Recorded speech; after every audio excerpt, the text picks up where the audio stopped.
Salutations, respected viewers. It's George from Ireland. So, welcome back to the channel.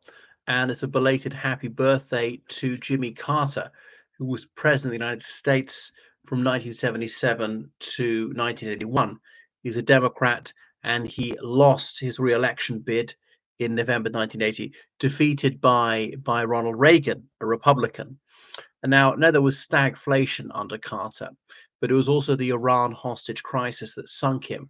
Remember the Islamic Revolution in Iran, the beginning of 1979, and several months later, some supporters of the Islamic Revolution, in particular, they burst into the U.S. Embassy. The U.S. Marine Guards not sure whether to open a fire or not. They're hugely outnumbered by mostly unarmed people. If you kill unarmed people, are you in the wrong? Anyway, they didn't fire. Right decision, wrong decision, debatable. But then it overpowered dozens of Americans held hostage for about a year and a half, for 444 days. Obviously, hostage takers didn't in at the beginning announce we're going to hold them for 444 days. That's how and that really dragged down Jimmy Carter's approval ratings. How to get them out? Didn't want to make crime pay, but to rewarding the Islamic Republic of Iran for this. On the other hand, were you going to get them out alive if you didn't make some concessions, freezing Iranian assets abroad, but willing to give them back their assets in return from the hostages, a failed rescue mission, and so on?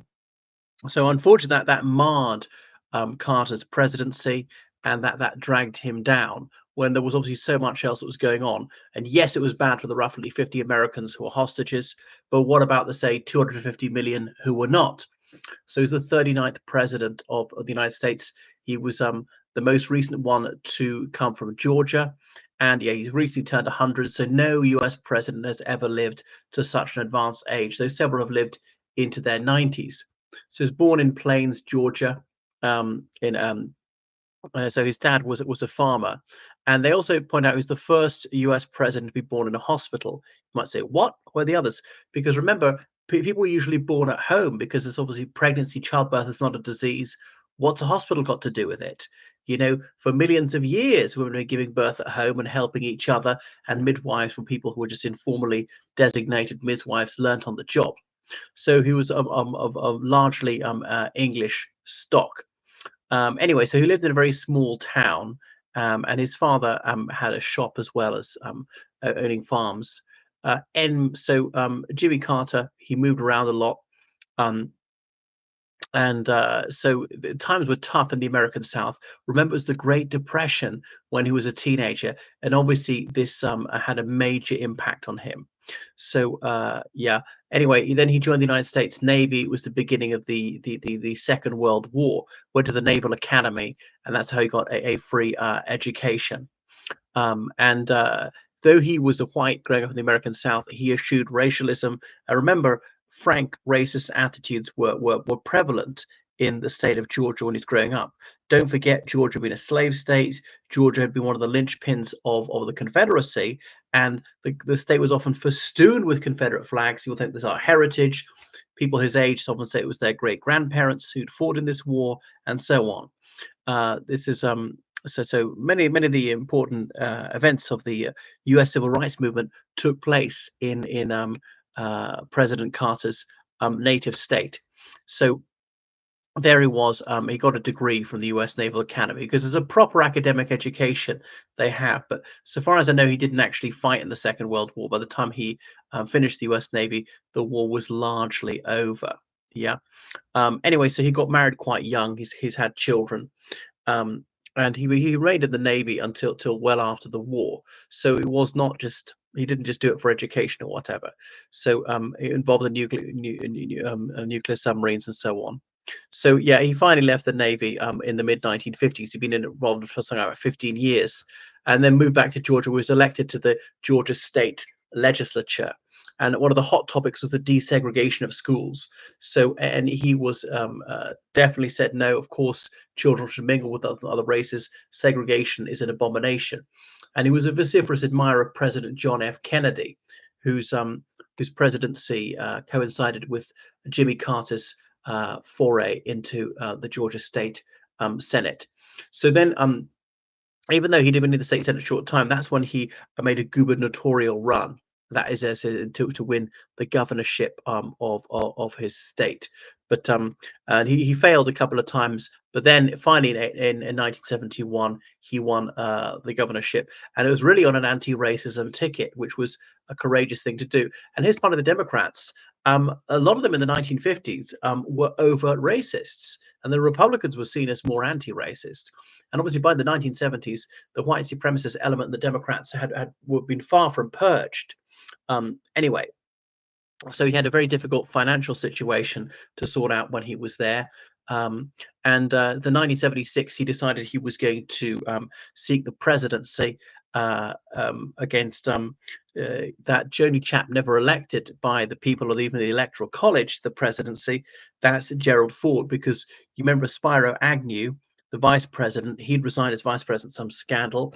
And then Richard Nixon was brought down by the Watergate scandal, stood down. And so that's why Gerald Ford, who'd been put in by the United States Congress as vice president, was elevated to the presidency. But anyway, he was defeated in 76. So Jimmy Carter came in. It was a balanced ticket. It was him and Walter Mondale. He's from one of the northern states, who was partly, despite his name, of Norwegian stock. Anyway, so he was successful, and he thought that there was too much inequality between the races seen between the rich and the poor, and so on. But he could make life much better. Anyway, so he was seen as a real outside candidate, but he did win. You know, he was mocked with Jim Hu. So came across as an ordinary, unpretentious chap, certainly honest and honourable, but loathed by some. Okay, so he won, but not by a huge margin, obviously. And the Democrats won all the southern states in those days. This is before, you know, guns and a child's right to life were that much of an issue. The United States Supreme Court had incorrectly decided Roe versus Wade a little bit earlier, pretending that murder is somehow private. No, it's not.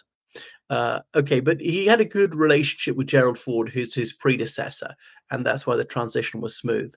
So the energy crisis was a major problem because of sort of the Arab countries had cut off oil to punish the United States for backing the illegal occupation of Palestine. So that was a big problem because almost everyone had cars. And the Congress was often in Republican hands, otherwise fairly hostile. So economic difficulties, rising unemployment, runaway inflation. He tried to deregulate things to help, and he wanted to have some sort of universal health insurance. It didn't get anywhere. So, but he did manage to broker peace between Egypt and the state of Israel. Yeah, and he wanted the Shah of Iran to stay there, saying he's a symbol of stability in the region. He wanted to ameliorate relations with the People's Republic of China, somewhat successful in this one. And there's a time of détente in the Cold War. He very much opposed the Soviet invasion of Afghanistan, and so on. So some critical decisions were made under him, but he was defeated by President Reagan. There you go again, he said, sort of mockingly. So, but he's the rest of his life he's devoted to good causes to try and ensure there is democracy and so on. He wrote a very well received, thoughtful book, The Blood of Abraham, about the Arab-Israeli conflict, saying they're all the stock of Abraham. So that's him. I wish him long life when he's alive, but he was evil in some ways. Though he taught Sunday school, that certainly doesn't make him a particularly good person. You think of some of the things he did in foreign policy abroad. Right. Well, anyway, thank you for watching my channel. Make sure you subscribe on Patreon, donate to PayPal, George Callahan79 at gmail.com. Toodaloo.